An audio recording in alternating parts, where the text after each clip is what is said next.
Hi everyone, आज हम लोग सीखने की कोशिश करेंगे माइटोसिस को इक्वेशनल डिवीजन क्यों बोला जाता है और इंटरफेज को जो 3 सबफेज में डिवाइड किया गया है G1, S और G2 में, ये 3 सबफेज में क्रोमोसोम कौन सा फॉर्म में प्रेजेंट होता है वो देखेंगे और G1, S और G2 में क्या क्या इवेंट्स घटता है वो भी देखेंगे, जिसकी वजह से सेल अपना कंटेंट को डबल कर पाता है। समझ गए?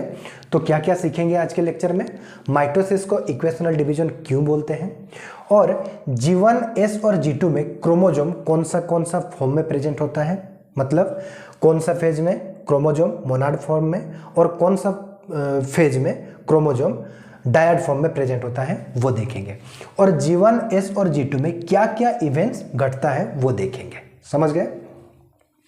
तो सबसे पहले मैं आप लोगों को ये क्लियर करना चाहता हूं, इंटरफेज में मतलब G1, S और G2 में क्रोमोसोम का डीकंडेंस्ड फॉर्म देखने को मिलता है। समझ गए? क्रोमोसोम का कंडेंस्ड फॉर्म देखने को नहीं मिलता, मतलब खुला हुआ क्रोमोसोम देखने को मिलता है। क्रोमोसोम का डीकंडेंस्ड फॉर्म का मतलब क्या है? क्रोमोसोम का खुला हुआ फॉर्म। समझ गए? मतलब, और क्रोमोसोम का डीकंडेंस्ड फॉर्म को क्या बोलते हैं? क्रोमोसोम का वो खुला हुआ फॉर्म को क्या बोलते हैं? क्रोमैटिन। समझ गए? तो इंटरफेज में मतलब G1, S और G2 में क्रोमोसोम का ऐसे डीकंडेंस्ड फॉर्म देखने को मिलता है जिसको बोलते हैं क्रोमैटिन। और एक सेल में जितना भी क्रोमैटिन प्रेजेंट होते हैं वो आपस में इंटरवाइंड होते हैं, मतलब उलझे हुए होते हैं, लाइक ए ऊन बॉल। समझ गए? सेल में इंटरफेज में क्रोमोसोम का डीकंडेंस्ड फॉर्म देखने को मिलता है जिसको बोलते हैं क्रोमैटिन, और जितना भी क्रोमैटिन प्रेजेंट होता है सेल में वो आपस में क्या होते हैं? इंटरवाइंड होते हैं, उलझे होते हैं। समझ गए? लाइक ए ऊन बॉल। लेकिन यहां पे मैं आप लोगों को कॉन्सेप्ट समझाने के लिए, जैसे आप लोग अच्छे से कॉन्सेप्ट समझ पाएंगे, इसलिए मैं यहां पे क्या किया हूं, क्रोमोसोम का कंडेंस्ड फॉर्म यहां पे इंटरफेज में दिखाया हूं। समझ गए? लेकिन क्रोमोसोम का कंडेंस्ड फॉर्म यहां पे नहीं होता है इंटरफेज में। क्या होता है? क्रोमोसोम का डीकंडेंस्ड फॉर्म होता है जिसको क्रोमैटिन बोलते हैं। लेकिन कॉन्सेप्ट आप लोगों को अच्छे से समझाने के लिए, जैसे आप लोगों को कॉन्सेप्ट अच्छे से समझ में आए, आसानी से समझ में आए, इसीलिए मैं यहाँ पे क्या किया हूँ, क्रोमोसोम का कंडेंस्ड फॉर्म यहाँ पे दिखाया हूँ इंटरफेज में। समझ गए? लेकिन क्रोमोसोम का डीकंडेंस्ड फॉर्म प्रेजेंट होता है इंटरफेज में। आशा करता हूँ समझ गए होंगे। मैं बार बार रिपीट करके बोलता हूँ, इंटरफेज में क्रोमोसोम का डीकंडेंस्ड फॉर्म होता है जिसको क्रोमैटिन बोलते हैं, और जितने भी क्रोमैटिन प्रेजेंट होते हैं सेल में वो आपस में क्या होते हैं? इंटरफेज में इंटरवाइंड होते हैं, उलझे हुए होते हैं, लाइक ए ऊन बॉल। लेकिन कॉन्सेप्ट को अच्छे से समझाने के लिए मैं आप लोगों को यहाँ पे क्या किया हूं, क्रोमोसोम का कंडेंस्ड फॉर्म दिखाया हूं इंटरफेज में। समझ गए? तो हम लोगों को पता है जो सेल डिवाइड होने के लिए आता है उसको बोलते हैं पेरेंट सेल, और जब वो सेल डिवीजन में एंटर करता है वो सबसे पहले एंटर करता है इंटरफेज में, और इंटरफेज में भी G1 फेज में। समझ गए? और जो सेल डिवाइड होने के लिए आता है उस सेल में क्रोमोसोम कौन सा फॉर्म में प्रेजेंट होता है? मोनाड फॉर्म में। समझ गए? और मोनाड क्रोमोसोम क्या होता है? जिस क्रोमोसोम में एक क्रोमैटिड प्रेजेंट होता है उस क्रोमोसोम को बोलते हैं मोनाड क्रोमोसोम, और जिस क्रोमोसोम में 2 क्रोमैटिड प्रेजेंट होते हैं उसको बोलते हैं डायड क्रोमोसोम। समझ गए? After DNA replication monad chromosome dyad chromosome में कन्वर्ट हो जाता है, और मोनाड क्रोमोसोम में जो अमाउंट ऑफ डीएनए प्रेजेंट होता है डायड में वो डबल हो जाता है। ये मैं पिछले लेक्चर से क्लियर कर चुका था आप लोगों को। तो यहां पे हम लोग एक डिप्लॉयड पेरेंट सेल को एज्यूम करेंगे। समझ गए? ये एक डिप्लॉयड पेरेंट सेल है जो कि डिवाइड होने के लिए आया है, और जो सेल डिवाइड होने के लिए आता है उसमें क्रोमोसोम मोनाड फॉर्म में प्रेजेंट होता है, हम लोगों को पता है। तो ये एक पेरेंट सेल है जिसमें मोनाड क्रोमोसोम प्रेजेंट है। सपोज इस डिप्लॉयड पेरेंट सेल में नंबर ऑफ क्रोमोसोम कितना है? 2 है।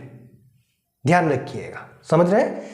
ये पेरेंट सेल में नंबर ऑफ क्रोमोसोम कितना प्रेजेंट है? 2। समझ गए? और number of chromatid in 1 chromosome कितना है? 1, क्योंकि यहां पे मोनाड क्रोमोसोम प्रेजेंट है और मोनाड क्रोमोसोम में एक क्रोमोसोम में एक क्रोमाटिड प्रेजेंट होते हैं। समझ गए? तो इस पेरेंट सेल में नंबर ऑफ क्रोमोसोम कितना है? 2, और हर एक क्रोमोसोम में क्रोमाटिड कितना है? 1। ईच क्रोमोसोम में 1 क्रोमाटिड प्रेजेंट है। क्योंकि ये डिप्लॉइड सेल है और पेरेंट सेल है, मोनाड क्रोमोसोम प्रेजेंट है, तो अमाउंट ऑफ डीएनए कितना होगा इस सेल में? 2C। समझ गए? जब ये डायड क्रोमोसोम में कन्वर्ट हो जाएगा तब क्या होगा? Amount of DNA 4C। आगे देखेंगे। समझ गए? तो यहां पे हम लोगों को यह पता लगा कि हम लोग एक पेरेंट सेल को एज्यूम किए हैं, डिप्लॉइड पेरेंट सेल को, और उस डिप्लॉइड पेरेंट सेल में क्या है? ये डिवाइड होने के लिए आया है और इसमें क्रोमोसोम मोनाड फॉर्म में प्रेजेंट है और नंबर ऑफ क्रोमोसोम इस पेरेंट सेल में कितना है? 2, और हर एक क्रोमोसोम में एक क्रोमाटिड प्रेजेंट है क्योंकि मोनाड क्रोमोसोम प्रेजेंट है, और अमाउंट ऑफ डीएनए कितना होगा? 2C। समझ गए? ये सेल क्या किया? इंटरफेज में एंटर किया, सेल डिवीजन में एंटर किया, मतलब इंटरफेज में एंटर किया। इंटरफेज में सबसे पहले G1 फेज में एंटर किया। समझ गए? G1 फेज में भी क्रोमोसोम मोनाड फॉर्म में ही प्रेजेंट होते हैं, मतलब एक क्रोमोसोम में एक क्रोमाटिड प्रेजेंट होते हैं। तो फिर G1 फेज में क्या होता है? क्या इवेंट्स देखने को मिलता है? मैक्सिमम सेल ऑर्गेनेली सिंथेसिस करके डुप्लीकेट कर जाते हैं। समझ गए? सेल में, साइटोप्लाज्म में जितने भी सेल ऑर्गेनेली प्रेजेंट होते हैं, मैक्सिमम सेल ऑर्गेनेली का डुप्लीकेशन मतलब सिंथेसिस करके डबल हो जाते हैं, डुप्लीकेट हो जाते हैं G1 फेज में। समझ गए? तो ये G1 फेज में हम लोग अगर देखेंगे तो नंबर ऑफ क्रोमोसोम कितना है? देखो 1, 2 ही है, और मोनाड क्रोमोसोम के फॉर्म में प्रेजेंट है, मतलब हर एक क्रोमोसोम में कितना क्रोमाटिड प्रेजेंट है? 1। समझ गए? और अमाउंट ऑफ डीएनए कितना होगा? 2C, क्योंकि मोनाड फॉर्म में ही क्रोमोसोम प्रेजेंट है। समझ गए? तो यहां पे मैं बोल सकता हूं मैक्सिमम सेल ऑर्गेनेली का सिंथेसिस हो रहा है, मैक्सिमम सेल ऑर्गेनेली डबल हो रहे हैं, मतलब यहां पे सिंथेसिस हो रहा है। तो हम लोग बोलेंगे कि G1 में सेल का ग्रोथ होता है। समझ रहे हैं? क्योंकि यहां पे सेल ऑर्गेनेली का सिंथेसिस हो रहा है, वो भी मैक्सिमम सेल ऑर्गेनेली का सिंथेसिस हो रहा है, तो हम लोग बोलेंगे यहां पे सेल का ग्रोथ होता है G1 में। समझ गए? और देखिए G1 फेज कंप्लीट हुआ, मतलब मैक्सिमम सेल ऑर्गेनेली का सिंथेसिस हो गया। फिर ये सेल एंटर करेगा S फेज में। समझ गए? S फेज में क्या होता है? डीएनए का रेप्लिकेशन होता है, और डीएनए कहां पे होता है? न्यूक्लियस में। और डीएनए का रेप्लिकेशन होगा मतलब डीएनए का अमाउंट डबल हो जाएगा, डीएनए का और एक कॉपी बन जाएगा। समझ गए? इसलिए देखिए यहां पे मोनाड फॉर्म में क्रोमोसोम प्रेजेंट था, मतलब एक क्रोमोसोम में एक क्रोमाटिड है, यहां पे डीएनए का अमाउंट डबल हो गया, क्रोमाटिड का और एक कॉपी बन गया, डीएनए का और एक कॉपी बन गया, जिसको हम लोग बोलते हैं रेप्लिकेटेड थ्रेड। इसको मैं पिछले लेक्चर में बता चुका था। समझ गए? यहां पे देखिए डीएनए का रेप्लिकेशन हो गया, मतलब डीएनए का और एक कॉपी बन गया। ये एक था, एक क्रोमाटिड था, ये एक क्रोमाटिड और एक कॉपी बन गया है, ये पहले था और एक कॉपी बन गया है, जिसको हम लोग बोलते हैं रेप्लिकेटेड थ्रेड। समझ गए? और क्या होता है? डीएनए का रेप्लिकेशन हो गया मतलब अमाउंट ऑफ डीएनए भी डबल हो गया। समझ गए? न्यूक्लियस में सेंट्रियोल का डुप्लीकेशन होता है, यहां पे जो साइटोप्लाज्म में सेंट्रियोल होता है वो सेंट्रियोल भी डुप्लीकेट कर जाता है एस फेज में। समझ गए? फिर हिस्टोन प्रोटीन का भी सिंथेसिस हो जाता है। समझ गए? साइटोप्लाज्म में फिर ट्यूबुलिन प्रोटीन का भी सिंथेसिस हो जाता है, जो एम फेज में वर्क करता है, कंट्रीब्यूट करता है। समझ गए? तो यहां पे क्या क्या हुआ? डीएनए का रेप्लिकेशन हो गया, मतलब डीएनए का और एक कॉपी बन गया, मतलब एक क्रोमाटिड से दो क्रोमाटिड बन गया क्रोमोसोम में। तो हम लोग बोलेंगे यहां पे क्रोमोसोम का डायड फॉर्म प्रेजेंट है, मतलब मोनाड क्रोमोसोम से डायड क्रोमोसोम में कन्वर्ट हो गया क्रोमोसोम। समझ गए? तो डायड क्रोमोसोम में क्या हुआ, एक क्रोमोसोम से, एक क्रोमाटिड से दो क्रोमाटिड देखने को मिला, समझ रहे?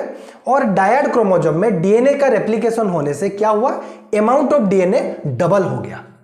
यहां पे एक क्रोमाटिड में डीएनए प्रेजेंट था, यहां पे दो क्रोमाटिड में प्रेजेंट है, डीएनए का और एक कॉपी बन गया, क्रोमाटिड का और एक कॉपी बन गया, समझ गए? मतलब डीएनए का रेप्लिकेशन हो गया, अमाउंट ऑफ डीएनए डबल हो गया।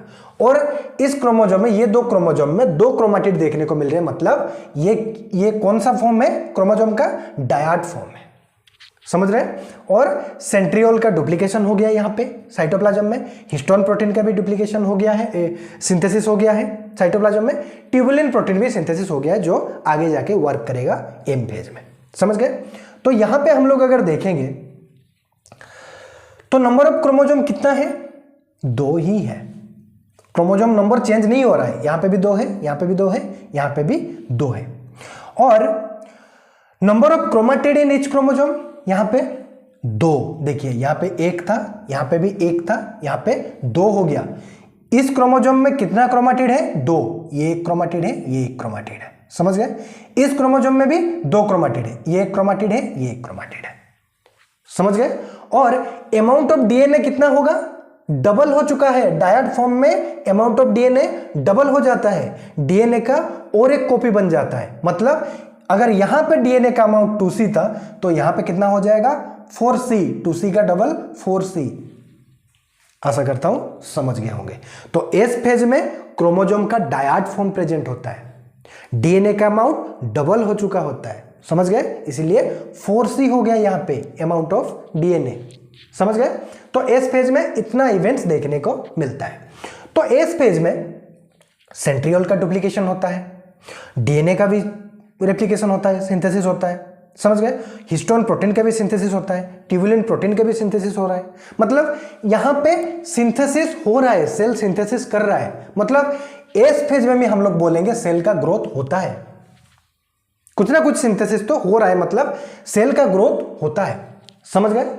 मतलब देखिए सेल कॉन्टिन्यूअसली ग्रो कर रहा है, G1 में भी ग्रोथ हो रहा है, एस में भी ग्रोथ हो रहा है। अभी देखेंगे G2 में ग्रोथ होगा कि नहीं। तो G2 में देखिए, G1 में एस फेज कंप्लीट हो गया, फिर सेल क्या करेगा, G2 में एंटर करेगा। तो G1 में क्या हुआ, मैक्सिमम सेल ऑर्गेनेली का सिंथेसिस हो गया, एस में डीएनए का रेप्लिकेशन हो गया, सेंट्रियोल का डुप्लीकेशन हो गया, हिस्टोन प्रोटीन का सिंथेसिस हो गया, ट्यूबुलिन प्रोटीन का सिंथेसिस हो गया, समझ गए? तो जो ऑर्गेनेली बच गए थे, मतलब मैक्सिमम सेल ऑर्गेनेली का सिंथेसिस हो गया, लेकिन कुछ ऑर्गेनेली का सिंथेसिस नहीं हो पाया था। तो जो ऑर्गेनेली का सिंथेसिस नहीं हो पाया था, G2 में वो सिंथेसिस करके डबल कर लेंगे, समझ रहे हैं?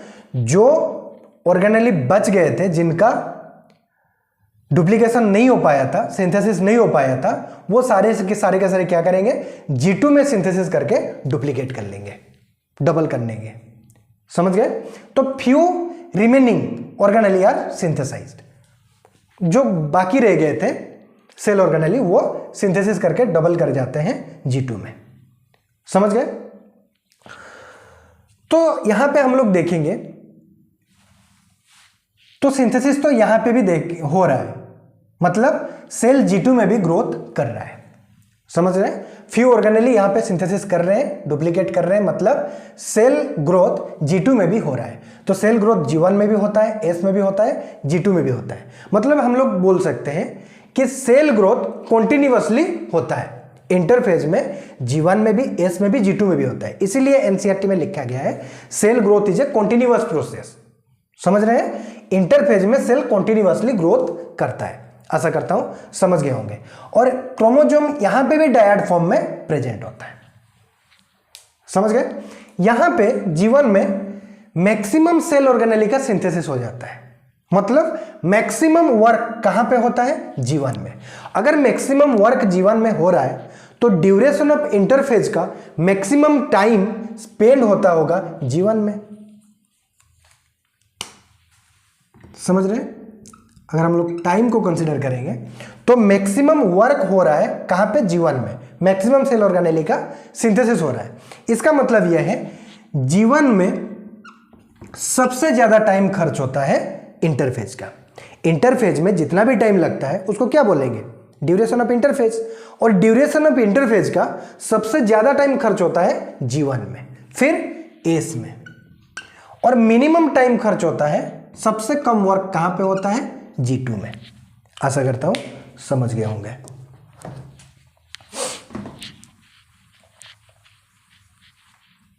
तो सबसे ज्यादा टाइम खर्च होता है G1 में, क्योंकि G1 में सबसे ज्यादा वर्क होता है, फिर एस में, फिर G2 में। G2 में सबसे कम वर्क होता है।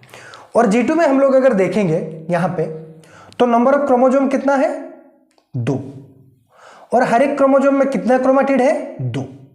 अमाउंट ऑफ डीएनए कितना है, 4 से, क्योंकि एस फेज में डीएनए का रेप्लिकेशन हो चुका है। समझ गए। फिर देखिए यहां पे नंबर ऑफ क्रोमोजोम चेंज नहीं हो रहा है, यहां पे भी 2 है, यहां पे भी 2 है, यहां पे भी 2 है, यहां पे भी 2 ही है। समझ गए। फिर G2 फेज कंप्लीट हुआ तो सेल कहां पे एंटर करेगा, एम फेज में। एम फेज को माइटोसिस भी बोलते हैं। एम फेज कंप्लीट होने के बाद क्या हो जाएगा, सेल 2 डॉटर सेल में कन्वर्ट हो जाएगा, 2 डॉटर सेल बनाएगा। समझ रहे। G2 फेज कंप्लीट हुआ मतलब इंटरफेज कंप्लीट हो गया, सेल अपना कंटेंट को डबल कर लिया। अपना कंटेंट को डबल कर लिया मतलब जेनेटिक मटेरियल को और सेल ऑर्गेनेली को डबल कर लिया। फिर इंटरफेज कंप्लीट करने के बाद, मतलब G2 फेज कंप्लीट करने के बाद ये एंटर करेगा एम फेज में। एम फेज कंप्लीट होने के बाद सेल 2 डॉटर सेल में कन्वर्ट हो जाएगा, पेरेंट सेल 2 डॉटर सेल में कन्वर्ट हो जाएगा। और ये 2 डॉटर सेल में हम लोग अगर देखेंगे नंबर ऑफ क्रोमोजोम कितना कितना है, देखिए यहां पे भी 2, यहां पे भी 2, तो नंबर ऑफ क्रोमोजोम है 2 डॉटर सेल में, हर एक डॉटर सेल में। और number of chromosome, number of chromatid in each chromosome कितना है, 1, क्योंकि देखिए यहां पे भी मोनाड क्रोमोजोम प्रेजेंट है, यहां पे भी क्रोमोजोम मोनाड फॉर्म में ही प्रेजेंट है। तो दोनों डॉटर सेल में क्रोमोजोम मोनाड फॉर्म में प्रेजेंट है। तो हर एक क्रोमोजोम में एक क्रोमेटिड करके प्रेजेंट है। समझ गए। और अमाउंट ऑफ डीएनए यहां पे कितना होगा, 2C। अमाउंट ऑफ डीएनए यहां पे कितना होगा, 2C, क्योंकि क्रोमोजोम मोनाड फॉर्म में प्रेजेंट है और ये क्या है, डिप्लॉइड सेल है। समझ गए। तो 2C अमाउंट से हम लोग रिप्रेजेंट करेंगे। तो यहां पे 2 डॉटर सेल में नंबर ऑफ क्रोमोजोम 2 है, हर एक क्रोमोजोम में क्रोमेटिड 1 है, और अमाउंट ऑफ डीएनए हर एक डॉटर सेल में कितना है, 2C। तो माइटोसिस में ये पेरेंट सेल क्या किया, माइटोसिस किया, और माइटोसिस के बाद क्या हुआ, 2 डॉटर सेल क्रिएट हुआ। माइटोसिस में जो 2 डॉटर सेल क्रिएट होता है, उस 2 डॉटर सेल में उतना क्रोमोजोम देखने को मिल रहा है जितना number of chromosome parent cell में था। समझ में आया। माइटोसिस में जो 2 डॉटर सेल बनते हैं ना, उस 2 डॉटर सेल में जितने नंबर ऑफ क्रोमोजोम प्रेजेंट होते हैं उतने ही number of chromosome parent cell में भी प्रेजेंट था। देखो मैं रिपीट करता हूं, ध्यान से सुनिएगा। माइटोसिस में पेरेंट सेल माइटोसिस करके जो 2 डॉटर सेल बनते हैं, मतलब माइटोसिस में जो डॉटर सेल बनते हैं, उस 2 डॉटर सेल में उतना ही नंबर ऑफ क्रोमोजोम होता है जितना number of chromosome parent cell में था। इसलिए माइटोसिस को इक्वेशनल डिवीजन बोलते हैं। आशा करता हूं समझ गए होंगे। तो डॉटर सेल को प्रोजेनी सेल भी बोलते हैं। यहां पे मैं डेफिनेशन लिख दिया हूं, देखिए। The number of chromosomes in the parent and progeny cells मतलब daughter cells, is the same. समझ गए। The number of chromosomes in the parent and progeny cell, parent cell में जितना नंबर ऑफ क्रोमोजोम था, प्रोजेनी सेल में भी उतना ही नंबर ऑफ क्रोमोजोम है, सेम नंबर ऑफ क्रोमोजोम है। दैट्स व्हाई, इसलिए mitosis is known as equational division. इसलिए माइटोसिस को इक्वेशनल डिवीजन बोला जाता है। आशा करता हूं समझ गए होंगे। यहां पे देखिए, पेरेंट सेल में जितना नंबर ऑफ डीएनए था, G1 में भी उतना ही नंबर ऑफ डीएनए था है, और एस फेज में भी उतना ही नंबर ऑफ डीएनए है। सॉरी, पेरेंट सेल में जितना नंबर ऑफ क्रोमोजोम था, G1 में भी उतना ही क्रोमोजोम है, एस में भी उतना ही क्रोमोजोम है, G2 में भी उतना ही क्रोमोजोम है, और 2 डॉटर सेल में भी उतना ही नंबर ऑफ क्रोमोजोम है। मतलब सेल डिवीजन में कहीं पे भी नंबर ऑफ क्रोमोजोम चेंज नहीं होता। लेकिन अमाउंट ऑफ डीएनए डबल हो जाता है। देखिए अमाउंट ऑफ डीएनए यहां पे 2C है, यहां पे भी 2C है, यहां पे 4C हो गया, यहां पे 4C हो गया, लेकिन एम फेज कंप्लीट होने के बाद फिर से 2C हो गया। लेकिन 2 फेज ऐसे आ रहा है जहां पे अमाउंट ऑफ डीएनए डबल हो रहा है, समझ रहे हैं। और number of chromatid in each chromosome में भी यहां पे डिफरेंस देखने को मिल रहा है। यहां पे 1 है, यहां पे 2। Number of chromatid in each chromosome में भी डबल हो जाता है S और G2 में, लेकिन नंबर ऑफ क्रोमोसोम कहीं पे भी चेंज नहीं होता, समझ रहे हैं। Number of chromatid in each chromosome भी डबल होता है और अमाउंट ऑफ डीएनए भी डबल होता है, लेकिन नंबर ऑफ क्रोमोसोम कहीं पे भी चेंज नहीं होता है। आशा करता हूं समझ गए होंगे। अभी हम लोग कुछ इंपॉर्टेंट टर्म्स को देखेंगे यहां पे, समझ गए। देखिए प्री मतलब है बिफोर, पोस्ट मतलब है आफ्टर। प्री माइटोटिक फेज मतलब प्री, बिफोर, माइटोटिक मतलब एम फेज। एम फेज के बिफोर कौन सा फेज आता है? Pre mitotic phase. M phase के पहले बिफोर कौन सा फेज आता है? G2।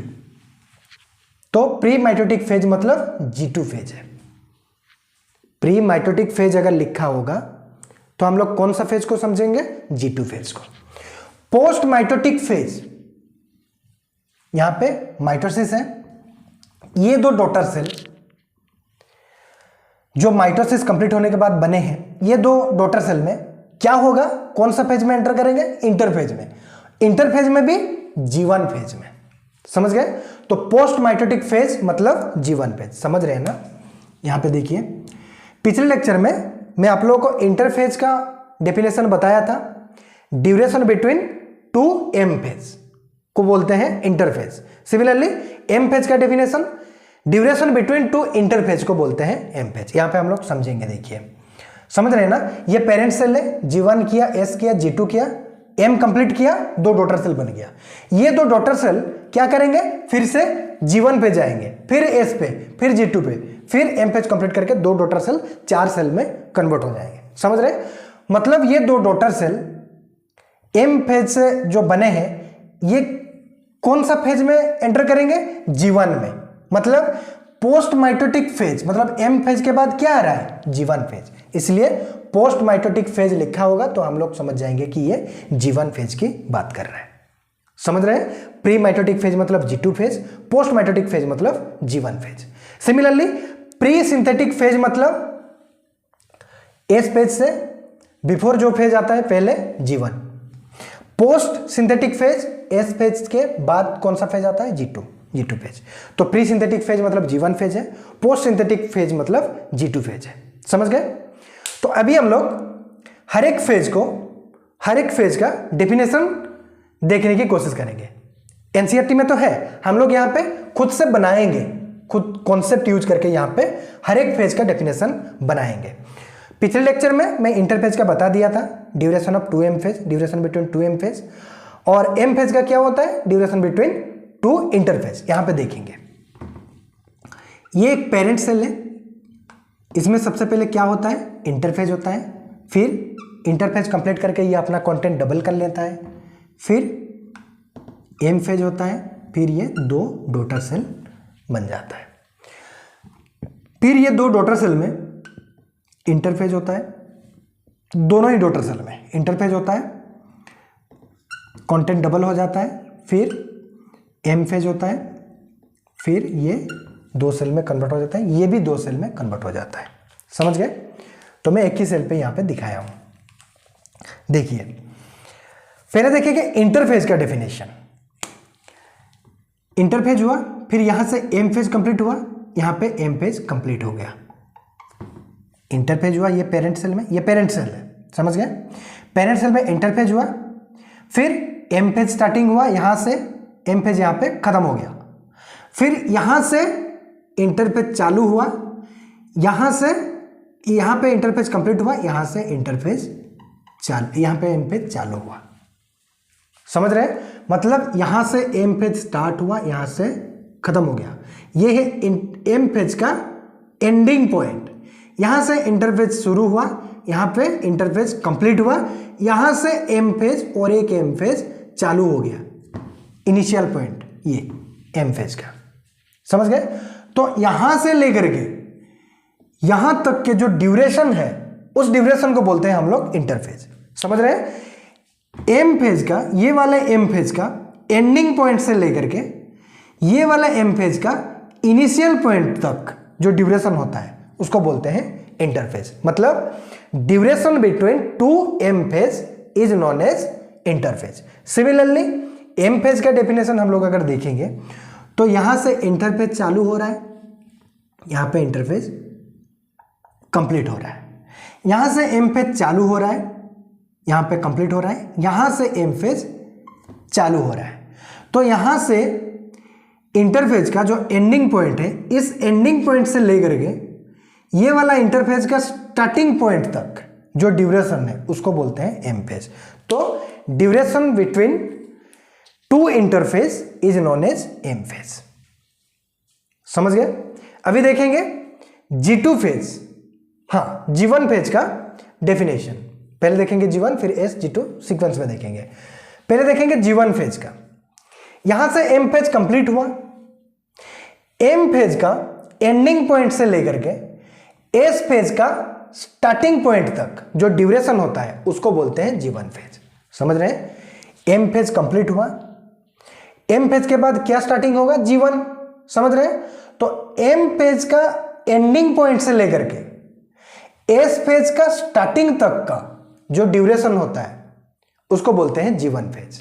यहां पे मैं इंटरफेज को डिवाइड करके G1 S G2 से डिवाइड करके मैं ये कॉन्सेप्ट दिखा सकता हूं, लेकिन जगह का अभाव है इसीलिए मैं यहां पे बता दे रहा हूं। देखो G1 फेज का फिर से सुनिए, ये वाला सेल, दो daughter cell, M phase complete हो गया, फिर ये दो डॉटर सेल बने हैं, ये क्या करेंगे, G1 करेंगे, फिर S करेंगे, फिर G2 करेंगे। तो एम फेज का एंडिंग पॉइंट से लेकर के एस फेज का स्टार्टिंग पॉइंट तक जो ड्यूरेशन होता है उसको बोलते हैं G1 फेज। फिर एस फेज का डेफिनेशन, G1 फेज का एंडिंग पॉइंट से लेकर के G2 फेज का स्टार्टिंग पॉइंट तक जो ड्यूरेशन होता है उसको बोलते हैं एस फेज, समझ गए। और G2 फेज का, एस फेज का एंडिंग पॉइंट से लेकर के एम फेज का स्टार्टिंग पॉइंट तक जो ड्यूरेशन होता है उसको बोलते हैं G2 फेज। आशा करता हूं समझ गए होंगे, बहुत आसान कॉन्सेप्ट है।